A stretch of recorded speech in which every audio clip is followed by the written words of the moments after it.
La cultura es un río sin final, corre entre páginas en su caudal.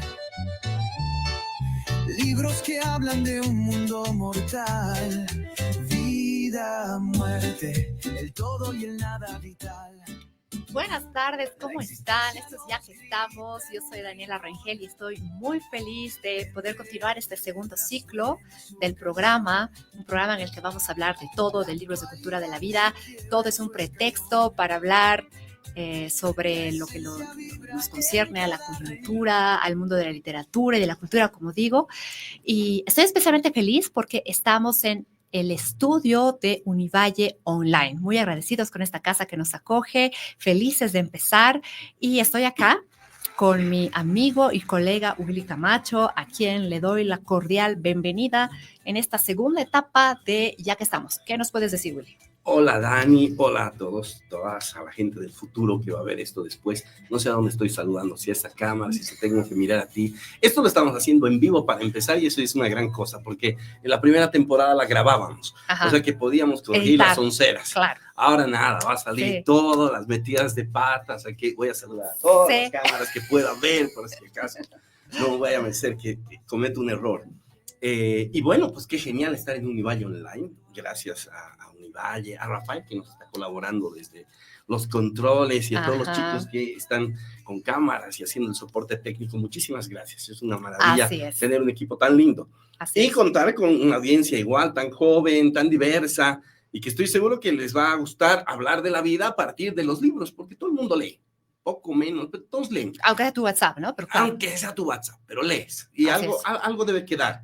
Y hoy vamos a hablar de algo que está, digamos, en el ambiente, porque es el bicentenario de Bolivia, vienen las elecciones, el país está a punto de desaparecer, entonces cabe preguntarnos. No podemos ser tan fatalistas, pero algo va a pasar, sí. ¿Hay literatura boliviana? ¿Existe eso de la bolivianidad para definir la literatura?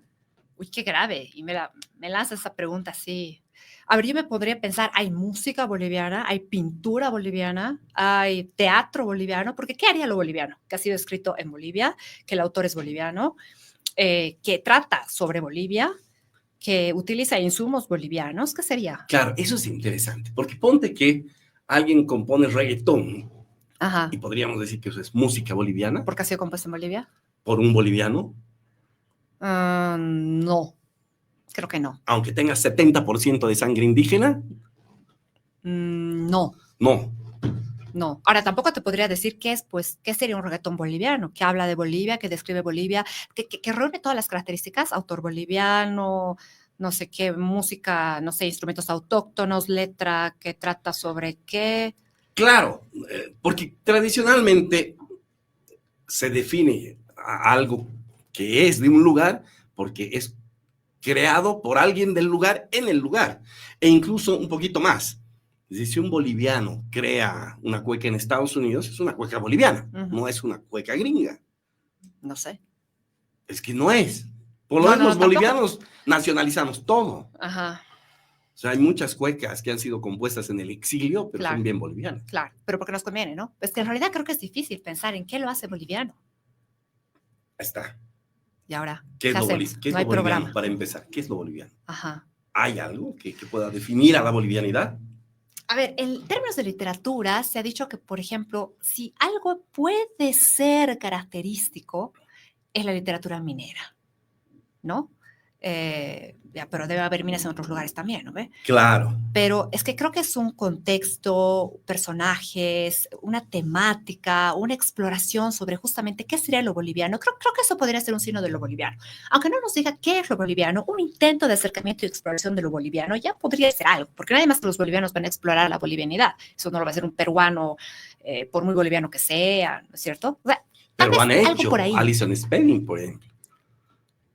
Bueno, ella es una gringa que está, pero reconocida, bolivianizada, tiene su, ¿cómo se llama? Su cocal. Claro, pero Ella ha ha venido a decidido. explorar lo boliviano. Sí, sí. Entre otros, Denis Entonces, Arnold en el mundo académico. si tuviéramos que ese hacer mundo. una antología del boliviano, tendría que entrar ella, Tiene que entrar. aunque es gringa o gringa. Si se hace esta elección de las 15 novelas fundamentales de aquí a 30 años, seguro Sí, ella entra. con su Saturnina. De Seguro, cuando en cuando. Ajá, seguro que sí. ajá. Y posiblemente, ¿será que sale Edmundo Paz Soldán? ¿De la lista? Sí. No, yo creo que entra de nuevo. ¿Volvería a entrar? Volvería a entrar, porque yo creo que se está consolidando más todavía. Claro. Y tendrías que hablar de Diego Matos y cuánta gente, Camilo Urioste, que no están claro, en Bolivia. Claro, que no estaban produciendo cuando se ha hecho esa primera elección. Pero esa elección no hablaba necesariamente de la novela boliviana, las mejores novelas bolivianas, sino de las novelas fundamentales de la historia republicana. Ajá. De las novelas fundamentales de la historia republicana. Que todo boliviano tendría que haber leído. Más o menos, ¿no? Y además son fundamentales por algo, aportan algo a la construcción de la literatura. Y de la bolivianidad, finalmente. Pero es que es eso, de nuevo, ¿y qué es bolivianidad? Porque te contaba alguna vez que en la elección de esas novelas fundamentales en Cochabamba, donde se hizo un cónclave así para todos los literatos del país, bueno, no todos, pero estaban un montón, y periodistas literarios, y escritores, y todos decidiendo cuáles van a ser las 10, porque el proyecto era 10. Ajá. Y de repente, creo que fue Han metido 5 a la mano. Creo que Paz Padilla fue quien levantó, no me acuerdo, uno de los escritores cruceños. Claro. Y dijo, oigan, de todo lo que ustedes están mencionando, yo me he leído el 90%, pero les aseguro que ustedes no han leído ni el 10% de las novelas que se han producido en el Oriente. Y empezó a citar. Y claro, ahí nos destapó los ojos, ¿no? Dijimos, claro, no hemos ni mencionado la Virgen de las 7 calles, qué sé yo. Jonás. Exacto, Jonás y la ballena rosa. Ni habíamos pensado en el Oriente. Entonces, ahí, y desde ese punto te digo, ¿no? ¿Qué es la bolivianidad? Claro. Se estaba escogiendo ahí a las novelas fundamentales de Bolivia, pero solo se tomaba Cochabamba y La Paz, más o menos. Y se estaba pensando que el sujeto que pudiese representar esa bolivianidad era básicamente occidental. Exacto. No entraba el otro lado. Oye, no, pero ahora la cosa ha cambiado tanto que si no estamos win-win, yo creo que hasta puede estar Santa Cruz con una lista más larga. ¿De qué? ¿De autores? Sí. Pero no solamente porque proporcionalmente sean más y estén escribiendo más, sino que creo que están invitando a pensar de otra forma lo boliviano. Es que eso es lo complicado, ¿no? Si no podemos hablar de un sujeto boliviano, ¿cómo podríamos hablar de un sujeto boliviano? ¿Qué tipo de literatura escribe ese sujeto que no podemos todavía describir? Claro, es complicado. Por eso, ¿qué es lo boliviano? Para empezar, más allá de la literatura, ¿qué nos hace bolivianos? ¿Qué hay común? Tú que viajas por todo lado. ¿Qué es común del boliviano? Sea Camba, Pucha, no sé, que hay cochabambinos en todo lado, no sé. No hay punto de este país, yo no he conocido. Pero me falta conocer Pando y Trinidad. Pues conozco todo. No hay, pero de todos los otros 7 departamentos, no hay uno solo donde no se coma llajua. Es impresionante. Al almuerzo todos piden llajua, donde estés, llajua. Ya, pues eso no nos hace bolivianos. ¿Por qué no? No, pues porque todas las culturas tienen su salsa picante que ayuda a digerir los alimentos. Esta es la llajua, no es cualquier llajua. Pues. Pero los mexicanos tienen su chile. Exacto. Pero te digo, a lo que me voy, algo que vamos compartiendo es el gusto por el picante, porque puede haber una región... Compartido con México. Listo. Sí, está bien, pero este es su propio picante. Es otro tipo de picante, no es nuestro picante. Nosotros tenemos nuestro pan, pues también. No, hay varios tipos de pan. Hay varios tipos de pan. En Santa Cruz, a algunos les gusta la marraqueta, otros no. Yo he visto un debate, porque hace un par de años, en el stand de la Fexpo Cruz, de la alcaldía llevaron marraqueta para vender. Y la gente de Santa Cruz. Es el libro de Fexpo, ya. Y la gente se arremolinó pues a comprarse marraquetas porque llegaban a 50 centavos. Porque en Santa Cruz te puedes comprar una bolsita de 7 marraquetas en 10 pesos, que no me acuerdo. Es así caro, venden y es como un producto medio exótico, ¿no? Van en unos carritos que se llaman marraquetas ya. y venden bolsitas de papel Ajá. en ciertos puntos de la ciudad. Y es una marraqueta que llega precocida. Aquí la terminan de hornear, por lo que me han explicado. Ajá. Porque parece que allá no se puede producir marraqueta por el agua, Y por la las humedad. condiciones, claro. Debe perder la crocantez. Claro, no sé, pero no se puede hacer marraqueta. Entonces ya llega preparado para que la horneen. El asunto es que muchos cruceños en las redes sociales decían, no entiendo por qué la gente se desespera tanto por ese pan tan feo, tan duro. Yo he visto esos comentarios insípido, no sabía nada. De nuestro amigo Darwin Pinto, si no estoy mal. No me acuerdo si el Darwin. Ajá. Yo he visto a otros, pero puede ser que el Darwin, que creo que es caballero del Oriente. O que esté de acuerdo, aunque no lo haya dicho, pero lo haya pensado. Sí. Sí. Ajá. Independencia ahora. Entonces, no sé si compartimos, digamos, la marraqueta, no creo que un cruceño diga, la marraqueta me representa. Claro. Pero allajo es allajo, es que no hay distintos tipos de allajo. Allajo es locoto y tomate, básico. Alguna hierbita por aquí, por allá, pero en todo el país es la misma receta. Ya, pero te lo pongo al revés. Yo no como ajo por problemas gástricos, ponte tú, es más o menos boliviana. No, nada. Entonces, estamos como no, pues, pero ¿te representa o no? Si tú ves un plato de yahua, un pocillito de yahua, es de mi país, es yahuita. Si veo chuño también. Pero un cruceño para chuño, no, pues, ¿qué diablos era eso? Ya. Caca de oveja. Ya. O sea, no es que ¿Salteñas? ¿Será? Tal vez. Cada vez más, pero ha tardado. Esto es un fenómeno relativamente nuevo en el Oriente, ¿no? Lo de la salteña. Uh-huh. Ya, ok, bueno. Pero puede ser, o sea, que sí nos represente porque está presente en toda Bolivia y ya se disfruta, ya se come. Antes de Santa Cruz, a la hora del, qué sé yo, de la merienda en la mañana, comían asadito, el asadito, ¿no? Con yuca, esa cosa, que es riquísimo, a mí me encanta. Y desde hace años, cuando se introdujo la salteña, fue metiéndose en el paladar cruceño y aparecieron marcas cruceñas de salteña. Oye, mira, Hamacas, Santeña, que me parece la mejor salteña del país. ¿Cómo? Santeña. Caramba. Es deliciosa. Han hallado la combinación perfecta entre la salteña de hoja y la salteña tradicional. Entonces, es un híbrido. Es deliciosísima. ¿Y dónde venden eso? A ver, que yo conozca, entre el tercer y cuarto anillo al frente del Hipermaxi en la avenida San Martín. Estás hablando de Santa Cruz. Sí. Ya. Bueno, yo tengo pocas opciones, verdaderamente, porque al ser vegetariana, pues no puedo probar muchas de estas cosas. Frente del Hipermaxi, frente del Fidal, que estoy haciendo mala publicidad a Santa Y gratuita y mal todavía. Sí. Oye, pero de esa perspectiva, cuñapé también se come en todo lado. No sé. Se come en todo lado. Yo veo cuñapé, y aunque en Colombia se llama pan de bono, no es igual. No es lo mismo. Y a esa otra comidita. Pero bueno, volviendo al punto, porque nos estábamos diciendo a la comida, yo creo que es difícil pensar, o sea, definir, explicar, responder, cerrada y concretamente qué es la bolivianidad, qué es un sujeto boliviano, y si algo nos puede definir es precisamente un sujeto variado y variable. Pero sí. Desde esa perspectiva podemos pensar que eso es la colombianidad, la peruanidad, no sé, ¿no? Pero vuelvo a la analogía de la comida. Si la yahua nos representa. O sea, algo para que sea boliviano tiene que tener su yajuita. Y decimos eso, ¿no? Tú le metes tu propia yahua ahí, o sea, tienes una estructura musical y meterle tu propia yahua, ¿no? Para que sea tuyo, para que te apropies de esa estructura musical, qué sé yo. Entonces, habría que encontrar esa yajuita en cada arte. ¿Dónde está? Y en la literatura, ¿qué puede ser? No creo que sean necesariamente los localismos, que podría ser también un toque de identidad, ¿no? Que si el personaje central es La Paz, pues Santa Cruz, o uno de los personajes de la misma ciudad, ¿no? Ya es pues bien boliviana. Sí, podría ser. O sea, creo que hay muchas respuestas, ¿no? Y lo puedes ver a lo largo del siglo XIX, había su manera de entender Bolivia, de entender lo local, lo puedes ver en el siglo XX, en el siglo XXI, ¿no? Pero para hablar de lo boliviano, yo sigo pensando que algo que nos identifica es justamente esta búsqueda. Esa literatura que se pregunta por esto, esta literatura que, si vamos a hablar de lo boliviano, porque igual podemos construir una historia de lo que sea, que puede ser ambientada en cualquier lugar, y como que muchos escritores parten por eso, ¿no? Crean sus historias en cuento, en novela, como que en un lugar, no importa cuál, porque estamos hablando al hombre, ¿no? Más allá de las regionalidades.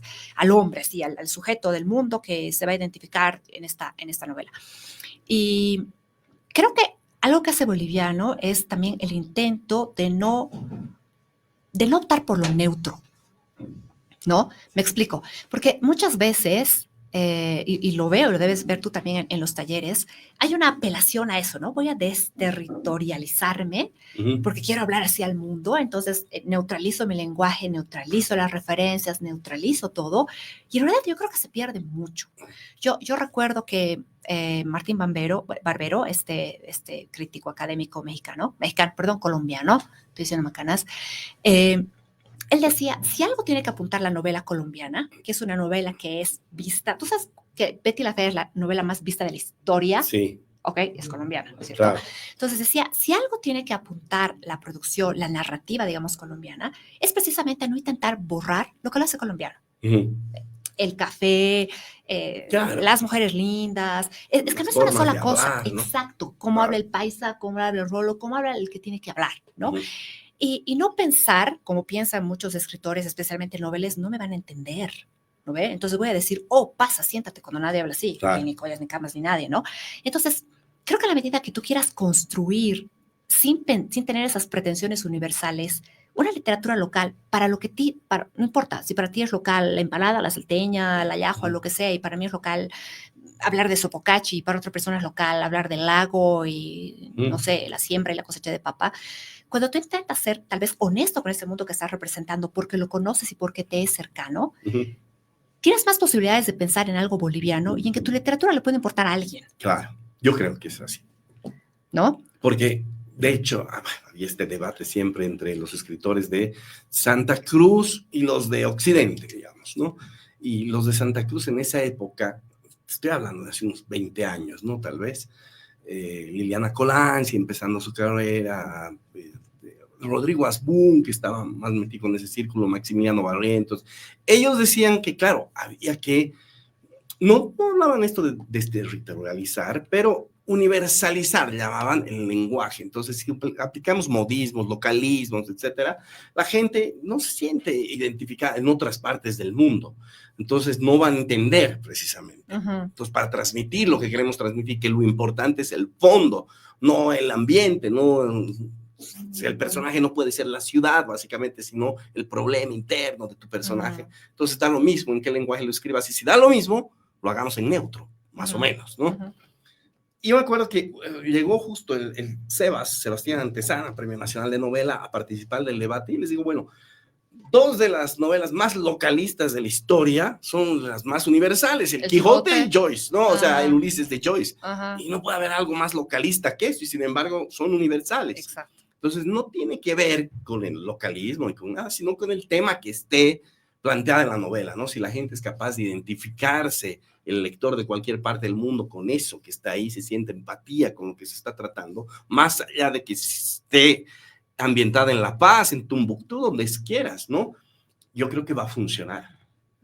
Funcionaría totalmente. Sí, y bueno, de otra cosa es que sea buena la novela, pero ya estaríamos aplicando otros criterios, ¿no? Para valorarla, más allá de que es o no boliviano. Pero bueno, ya que nuestro sujeto es así medio complicado y nuestra literatura también, te animarías o sea, sí, tal vez podemos responder eso frente a ciertos libros, y hay otros libros que son muy buenos, que son bolivianos y no tienen nada que ver con la bolivianidad. A ver, a modo de chisme, yo una infidencia. Rosario Barahona, querida amiga, un saludo para Rosario. Premio Nacional de Novela, también una de las pocas mujeres que ha conseguido el Premio Nacional de Novela. En su última novela, de Esta noche no te marchas, donde ella como historiadora, ¿no?, ha investigado el famoso episodio en el que los estudiantes universitarios que estaban en un campo de concentración durante el gobierno de Banzer secuestran un avión militar y se escapan hasta Lima. Eso que ha quedado más o menos en el olvido, pero es uno de los grandes escapes de la historia. Si tú buscas grandes escapes de la humanidad, ese escape está claro, porque eran chicos que ya estaban al borde de la muerte, famélicos, todo, y el avión supuestamente estaba llegando para aniquilarlos. O sea, ¿me estás hablando en serio? En serio, había un campo de concentración que un avión cada mes les traía provisiones. Y de un buen día el avión deja de llegar, y uno de los líderes, de los chicos, tenía sueños, y en sus sueños tiene una revelación, que el avión que va a llegar está viniendo con armas a matarlos, o sea, que es el último vuelo. Entonces ellos ya, anoticiados, digamos, por este sueño, y además que en las condiciones en las que vivían se la creen toda, pues y además era más uno de sus líderes. Sí, esto va a pasar. Entonces se apertrechan bien de lo que pueden en piedras, palos, y cuando llega el avión lo toman y escapan. Y se van a Lima, o sea, secuestran al avión, al piloto, todo para irse hasta Lima y ahí desaparecen. Bueno, en esta novela, uno de los protagonistas de esta historia ya es un tipo mayor y es profesor universitario, y ahí comienza en este presente, ¿no? Con este señor ya mayor, catedrático, intelectual, que recuerda un poco esos episodios siendo entrevistado por una periodista joven. Y bueno, me llamaba la atención que cuando se mencionaba chompa, o sea, chompa. ¿Era suéter o qué? Era jersey. Ah. O pullover. Ajá. Y yo decía, no, Rosario, ¿en serio? ¡Chompa! ¿En serio? Yo decía, no, qué feo suena chompa. ¿En serio? ¿En tu casa dicen pullover? Sí, decimos pullover. Ya, puede ser un fenómeno. Claro, me he puesto a pensar, por ejemplo, que mi esposa dice pasadores a los guatos, para el zapato. Ella dice pasadores. Ajá. ¿De qué novela escucharía? Y ella y su hermana, o sea, que en esa casa donde ella se ha criado, dicen pasadores. Bueno, entonces en la casa de la Rosario dicen pullover o jersey. Entonces, yo le dije, muy bien, funciona porque tú lo dices en tu casa, pero eso no se extiende a la ficción. Aquí en la ficción suena medio forzado. Ahora, tu narrador, que tiene que ser boliviano nomás, tu narrador, claro, lo has creado boliviano, va a decir chompa. Ajá. Tu personaje que diga pullover o jersey, porque finalmente ha pasado 70 años en el exilio en Europa, 20 años en el exilio en Europa, o 30, entonces ha podido adquirir el uso de esa palabra, entonces cuando él dialogue y hable de eso, está bien. Ajá. Es verosímil, claro, que diga total, pullover o jersey, pero tu narrador lo cambiamos, tu narrador, claro, que diga chompa como claro, buen boliviano. Claro. Sí, no, yo siempre digo, ¿así hablas? No, entonces escribí como hablas. Y realmente se sueltan tanto los estudiantes, los narradores cuando pueden escribir como hablan, o sea, es más, le meten más yahua, como dirías tú, y ¿sabes qué? Sale el humor. Eso de lo que supuestamente adolece la literatura boliviana, ¿no? Tanta solemnidad y tanta cosa, también va por ese lado. Entonces, cuando te permites un narrador que sea más honesto, como digo yo, más boliviano de donde sea, y tus personajes son más de esta tierra, o sea, de este pedazo de tierra, el humor brota. Inevitablemente el humor brota. O sea, lo he visto así en los cuentos más truculentos, policiales, así cosas terribles. El humor sale muy, muy fácilmente. Pero bueno, entonces, volviendo al punto del cual nos vamos siempre, como característica de este programa, la digresión y el irse por las ramas, ¿qué podríamos decir de esta literatura? Al final, ¿existe o no existe? O algunos son y algunos no son. Depende del concepto, ¿no? Yo que soy bien patriotero, creo que basta con que le escriba un boliviano, no importa. Ya es boliviano. Pues yo soy patriotero, así me gusta enorgullecerme de lo ajeno. Uh-huh. Es como que igual siento vergüenza ajena también cuando un boliviano hace sonceras, ¿ya? Pero igual siento orgullo ajeno cuando alguien logra algo. Entonces, por ejemplo, voy a poner de nuevo de la literatura. Hay un grupo que aquí los jóvenes deben conocer, ahorita no me acuerdo, que cantan una canción de Janet, así con trompetas y tienen su pasito así. Euforia, se llama Euforia. Sí. Es un grupazo, yo no conocía, o sea, nada, hasta que un día vi video de Euforia, porque sí veía gente hacer el pasito y decía, ¿de qué grupo peruano será esto, no? Y vi un video con Janet, con la autora, o por lo menos con la que cantaba la canción original. 13,000 años. Claro, la señora ya mayor, pero cantando con ellos en su versión cumbia, sí. Y le daban palo ahí a los chicos, pues esa señora debe estar muerta de hambre, debe necesitar plata, por eso vienes. Parecía tan horrendo eso, bueno, que también eso es muy boliviano, la envidia boliviana, es proverbial. ¿No? El cuento de los cangrejos bolivianos. Otro día lo contaré. Tu envidia es mi bendición. Ajá. Sí. Por algo parece. Entonces, estos chicos han creado, no sé si ellos debe haber un creador detrás de ellos, una banda. Es una orquesta fantástica, suena muy bien, los arreglos son buenísimos, sus vientos, sus bronces, todo funciona al pelo, el chico canta divino, bueno, los dos vocalistas cantan muy bien. ¿Cómo se llama el grupo? Euforia. Euforia, que canta con esta señora con de Janet. 70 años. Sí. Ajá. Bueno, y yo creo que en vez de que nos alegremos de eso y de que esta señora, que en alguna época fue muy famosa, venga y conceda bajar de su pedestal para grabar con estos chicos jovencitos, humildes, una nueva versión, debería ser motivo de orgullo para nosotros, porque finalmente esa cumbia, aunque esa cumbia chicha, que es más peruana, pero es boliviana, entonces yo digo, es un grupo boliviano que está haciendo cumbia boliviana, digamos, siéntete orgulloso. Entonces, pasa lo mismo con la literatura.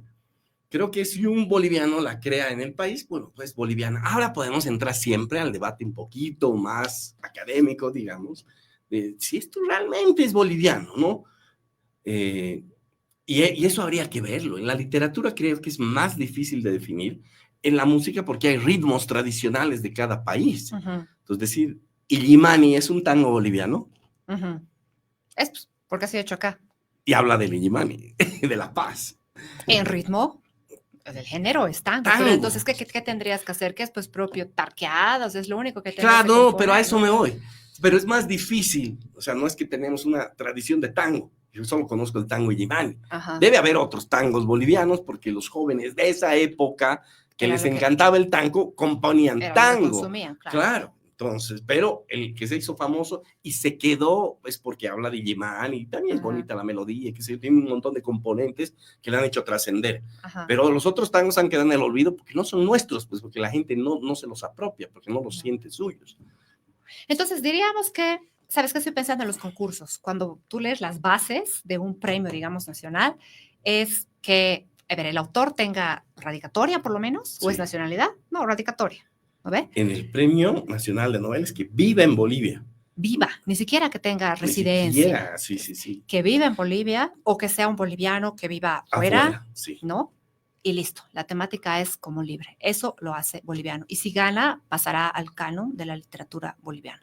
No sé si los premios se integran al canon así de rápido. No, o sea, sí, claro. A ver, si gana, puedes pensar que tiene cierta calidad, ¿no? Entonces, si es parte de un canon, no va a importar nada más, ni siquiera la temática.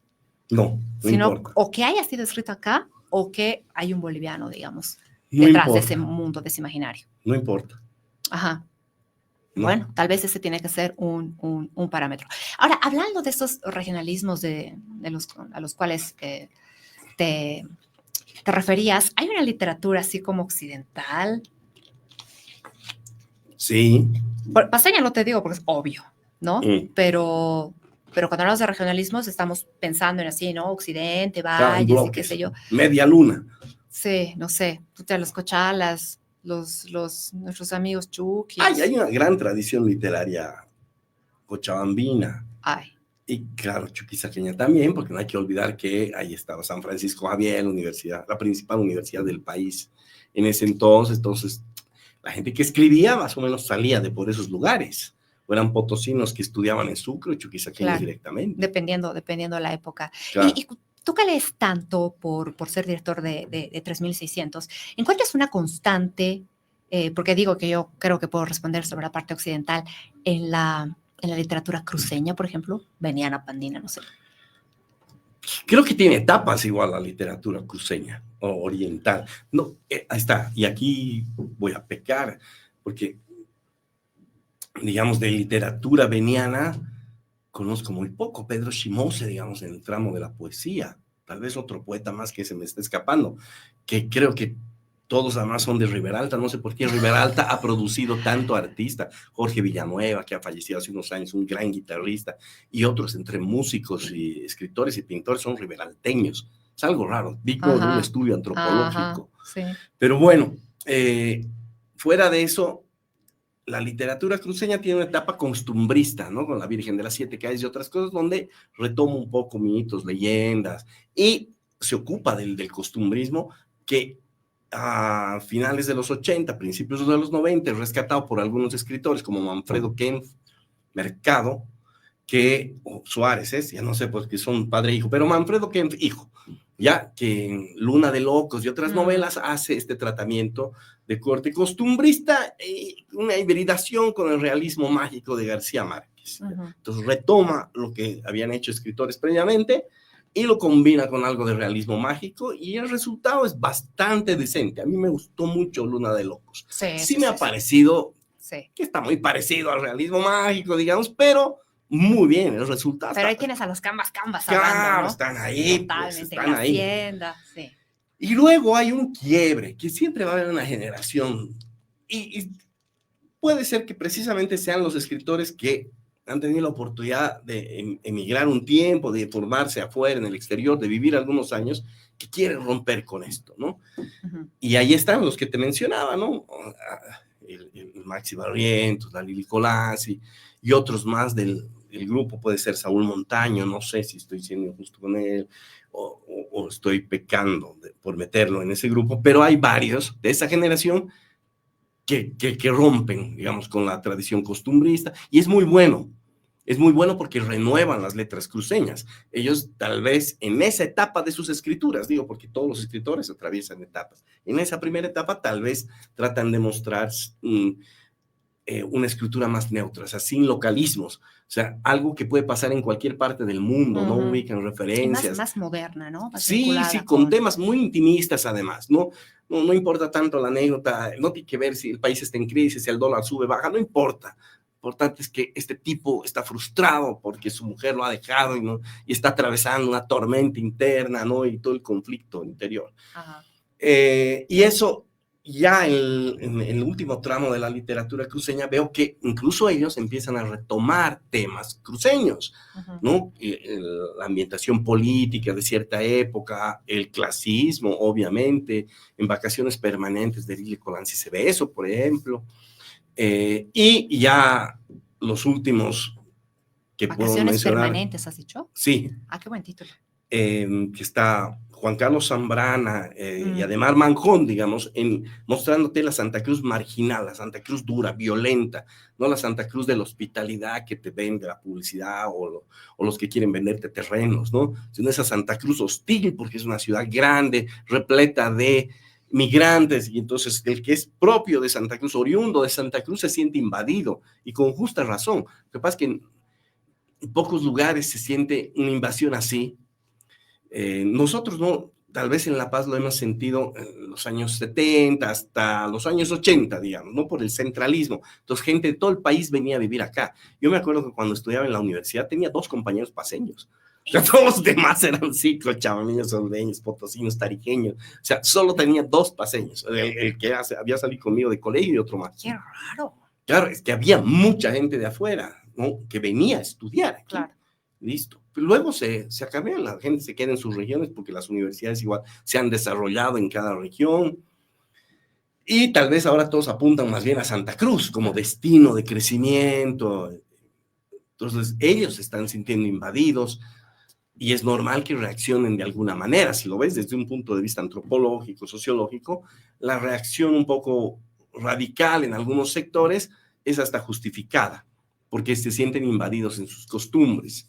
Claro. De ahí a otro tipo de reacciones, por ejemplo, nuestro querido Darwin Pinto, ya que lo has mencionado, Saludos. No es mi culpa, Darwin, es Daniela que te ha sacado a colación. Pero para nada malo, para nada malo. El día de la Chaya, el martes de Chaya, él sacó un post muy chiquito, me acuerdo, en su Facebook, que decía, más o menos, que no entendía a la gente que estaba chayando, a los cambas que estaban, o sea, un camba que está chayando no es camba, algo así. Y claro, generó cierto debate ahí, igual su post, porque algunos que decían, porque tienes una costumbre, estamos agradeciendo a la base, pero no es costumbre. Claro, la Pachamama. Yo creo que hay costumbres que se van afianzando, como, digamos, Halloween. Compadres, comadres, que es muy tarijeño. Aquí no se sospechaba, esto es un fenómeno reciente, de hace 15 años, lo de comadres, en todo el país, además, ya no es solo de Tarija, ya es en todo el país que se da la fiesta de comadres y compadres. Que es una costumbre solo tarijeña, entonces nadie podría molestarse por eso, yo no voy a hacer comadres porque no soy tarijeño. Creo que atrincherarse en el lugar de nacimiento es ya una exageración, porque así rechazarías todo. Claro. Literatura, música, no voy a escuchar caporales, por claro. Eso es de Chijini, es de Chijini.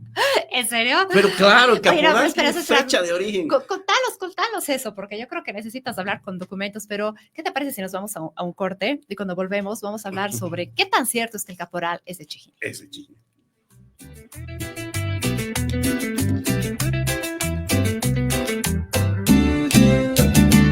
La cultura es un río río sin final corre entre páginas en su caudal.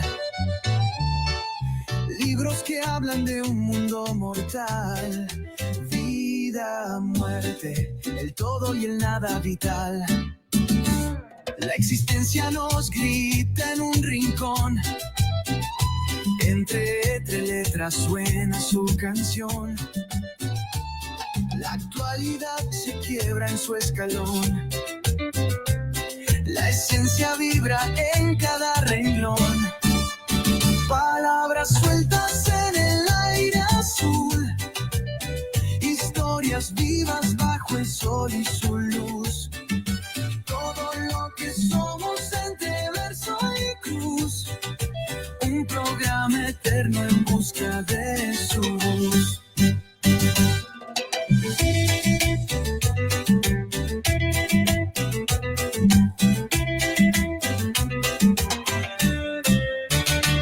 En la página 10 alguien lloró y en la 30 un futuro soñó.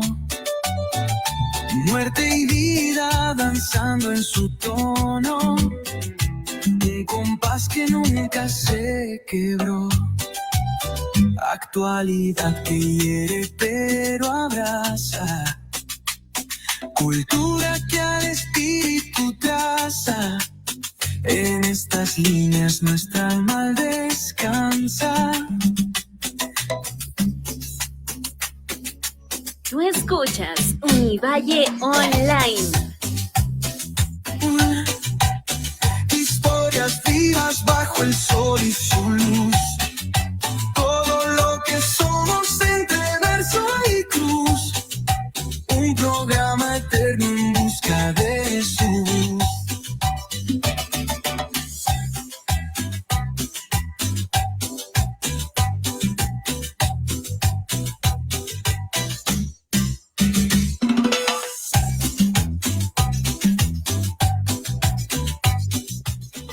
Estamos y seguimos hablando y tratando de entender, analizar esto de la bolivianidad, primero en la literatura, pero nos hemos ido por todos lados, como ustedes se habrán dado cuenta. Nada, pues hemos terminado en el caporal en Chijini. En Chijini, porque es de Chijini, ¿verdad?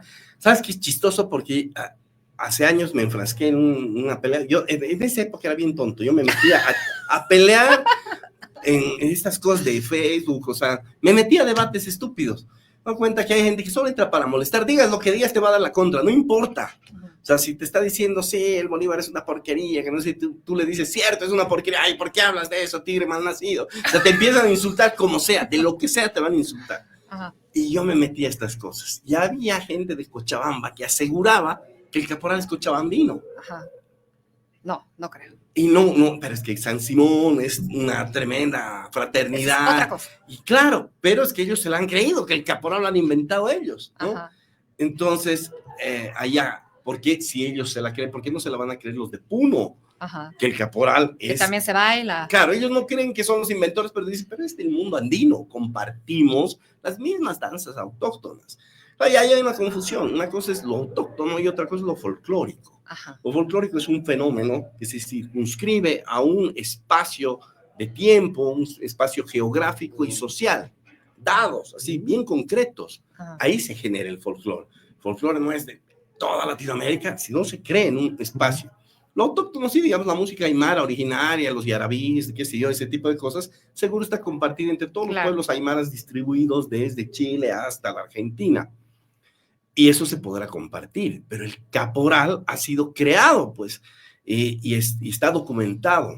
Esto ha sido creado por los hermanos Víctor y Vicente Estrada, que tenían un cuerpo de baile que actuaba en las peñas de la ciudad ahí por los años 60, que eran muy populares, ya no existen ¿Y era las peñas. así caporal o eran negritos de la saya? Pues era caporal, pues que ellos hacían coreografía, ¿no? Porque entraba un grupo, tocaba unas cuantas músicas folclóricas, canciones folclóricas, y entraba el grupo de baile a hacer tobas, tincos, a mostrar un poquito de la diversidad de Bolivia. En una de esas, en una peña, contrataron a los negros de la saya afroboliviana, ¿ya? no es malo decir negros, por si acaso no hay que Ajá. escribir ahorita más. Sí, No, persona de color de la saya no, nada, Ajá. son negros y está bien dicho mientras se diga con respeto. Yo lo entrevisté al primer diputado, al diputado Medina, si mal no Ajá, recuerdo. sí. eh, Jorge Medina. Y él, le dije, en primer lugar, ¿te ofenda que te diga negro? Ajá. Él me dice, no. Ahora, si me dices negro de mierda, entonces, claro, él decía, no sé, se utiliza como insulto la negritud, que además está también bien dicho el concepto negritud. Si se utiliza como insulto, me enojo, me ofende como cualquiera. Y cualquier cosa puede ser utilizada como insulto en ese sentido. Tal, digamos, lo boliviano en la Argentina es utilizado también como insulto. También puede ser mi gordito. Sí. Claro. Bueno, entonces contratan a los negros de la saya y vienen con sus representantes, ¿no? Su manager venía disfrazado pues como si fuera el capataz, con botas, con espuelas, con su látigo, ¿sí? Pero que ellos lo recuerdan así, ha debido ser más el símbolo de autoridad de los pueblos, ¿no? Claro. Que no era un látigo para flagelar a sus bailarines, sino el símbolo de autoridad. Y claro, con su sombrero de ala ancha, o sea, un capataz. ¿Por qué época estás hablando? ¿Los 70? 65, años 65, 66. Ajá. Porque el 67 crea la danza y debuta en Las Peñas, la danza del caporal, inspirado el traje en este personaje. Y bueno, el baile era por este personaje, no por los negros de la saya, sino por el personaje, el caporal. Ajá. Entonces, hacen un paso firme, ¿no? Talón, punto, o sea, casi militar, claro, para demostrar que el tipo era el jefe, el capataz. Además, han debido investigar algo, que había estos caporales que mandaban en las haciendas yungueñas, ¿no? Que eran los que tenían el poder en realidad. Y hacen eso, y se basan en el ritmo del tundiki, que es básicamente el caporal, es el tundiki. Claro, nada más. Es el ritmo del tundiki que sí se puede compartir con otros. Está bien, eso está bien. Hay en Perú también el ritmo de tundiki. Pero ya darle la coreografía, porque ellos eran coreógrafos, inventarse esto que va a ser talón, punta, el paso base, que es hasta el día de hoy. Y a partir de ahí variar unos cuantos pasos. Lo hicieron ellos. El traje, que era un poquito más caricaturizante, digamos, de la figura del caporal, del capataz ese. Porque utilizaron volados, si tú ves imágenes, que es como se representaba a los negros en las películas mexicanas de los años 50, ¿no? Los negros siempre aparecían con volados, no sé por qué. Entonces ellos adaptan un poco eso a su traje, pero sí ponen botas, cascabeles para emular las espuelas, creo, el sombrero, el látigo, y así empieza. Y poco a poco empieza a desarrollarse la danza un poco más, a gustar entre la gente que la iba viendo, y el 72 debuta en el Gran Poder. Por primera vez se baila en un espacio público. El año 72, o sea, es una danza muy moderna, tiene 53 años. Ay, sí. Ay, nosotros somos así. Igual, y así se ha popularizado tan rápido, ¿no? Ha llegado y se la baila en Chile y los chilenos sí reconocen que es boliviano. Es interesante que estamos diciendo que hay un ritmo, hay una musicalidad que es el tundiki que emerge de otro lado y podemos hacer toda una revisión por ese lado, pero hay una danza que es otra cosa, lo que por lo general no encuentras, porque no tienes el tango vino de no sé qué, pero le pusieron coreografía en Argentina. Por lo general, la parte musical y la parte coreográfica, digamos, nacen juntos al mismo tiempo. Bueno, no sé, en el caso de la salsa, tal vez tiene orígenes en otro lado y luego la coreografía y los pasos vienen, ¿no? Pero lo interesante es pensar en eso en el caporal. Que el caporal es una danza que tiene una fecha de nacimiento así específica, más allá de que la parte musical haya venido de otro lado. Y tienen creadores, o sea, que han inventado la coreografía, no es algo espontáneo del pueblo, que generalmente el folclore suele ser algo muy espontáneo, nadie sabe quién lo creó. En este caso sí, pero pasó al pueblo rápidamente y el pueblo la desarrolló. Todas las variaciones. Claro. Oye, tenemos, me parece, mensajitos. Creo que hay personas que nos están comentando algo, Querido Rafa, ¿podrías contarnos qué nos dicen por ahí? Hola, ¿cómo están? Muy buenas tardes a todos ustedes. Y sí, aparentemente tenemos mensajes en el chat. Sobre todo un saludo muy especial que viene directo desde España, que es de parte de Susana Rengel, que dice: hola, aquí desde la madre patria. Será tu madre. También tiene otro que es la canción Elizabeth nos representa. Carrión, de Luis Carrión, que ha muerto hace unos días. un gran intérprete, claro, Esa es música boliviana. cantautor. Luis Carrión. Ha Lo fallecido. representa, dice. Ajá, también tenemos otro saludo de parte de Rafael Portugal que dice felicidades ya que estamos. Muchas gracias a Rafael. Otro saludo también de Rafael Ramos que es qué buen programa, a esperarlo todos los viernes sin falta. También otro saludo por parte de Micaela Justiniano, por fin el programa más esperado por la comunidad Univalle. Felicidades. Gracias, Micaela. Rafael Portugal se vuelve a pronunciar diciendo, esto sí es contenido de calidad. Muchas gracias. Uy, por parte de Edwin Iván López hay un comentario que está totalmente cargado y lleno de información. Ahí va la nota. Esos registros culturales que de alguna manera constituyen lo boliviano son permanentes, es decir, fijas, o de alguna manera las nuevas generaciones incorporan nuevas y quizás extrañas maneras de ver lo nuestro, mismas que ponen en crisis esos registros culturales que al final parecen constituir más bien un espejismo o en el mejor de los casos un oasis a eso que llamamos lo boliviano. Por supuesto, esta idea aplicaría a cualquier espacio territorial. Ese Buen mensaje es por comentario. parte de Edwin Exacto. Iván López. Es un buen punto ese de las generaciones. Hace años, te diré, no me acuerdo qué años, pero el 2010 puede ser, 2012, porque se cumplían 40 años de la publicación de Imágenes Paceñas. Y De Jaime Sáenz. de Jaime Sáenz, un ícono de la literatura boliviana. O sea, bueno, Página 7 decidió hacer una recreación, no iban a publicar porque no tenían los derechos para publicar las imágenes paceñas, pero me pidieron que yo las reescriba, es decir, que vaya al cementerio y escriba mi propio texto del cementerio, claro, un poco viendo lo que había hecho Sáenz, para ver cómo había cambiado la imagen de ese cementerio 40 años después. Y yo les dije, está bien, pero hay cosas que Sáenz no ha visto. Sáenz no ha visto a las cebras, Sáenz no ha visto al caporal, porque el año que él sacó el libro, recién debutaba el caporal, entonces él no ha visto este fenómeno caporal, etc. Entonces, no ha visto los puentes, todavía no había teleféricos, 2014 empezó. Claro, no, cuando yo escribí la columna, okay. No había. No, pero digo en general lo que tú dices, La Paz o la Bolivia. No había minibuses cuando Sáenz ha descubierto. Ha escrito. No había boceador. No había, claro, no había esas cosas y no entiendes, digamos, el caos de la ciudad. Claro, no, eso ya habría que reescribir ahora, porque cuando yo escribí, no había tampoco ni pumas ni teleféricos, que ya te da para escribir. No había los puentes, esas cosas que, eso sí yo escribí. Entonces era otra mirada de lo paceño, la mía, distinta a la de Sáenz. Sáenz miraba además con un poco de nostalgia a la Parapita, digamos, ¿no? Que decía que los aparapitas están desapareciendo porque hay muchas industrias y se está yendo a trabajar ahí. Y él lo decía con cierta pena, decía que terrible, más bien deberías alegrarte de que alguien esté mejorando su nivel de vida, ¿no? Entonces yo lo miraba de otra manera. Claro, yo no creo que Sáenz haya sido un desgraciado maldito, pero él era muy romántico y veía, ¿no? Con esa figura desde su romanticismo literario.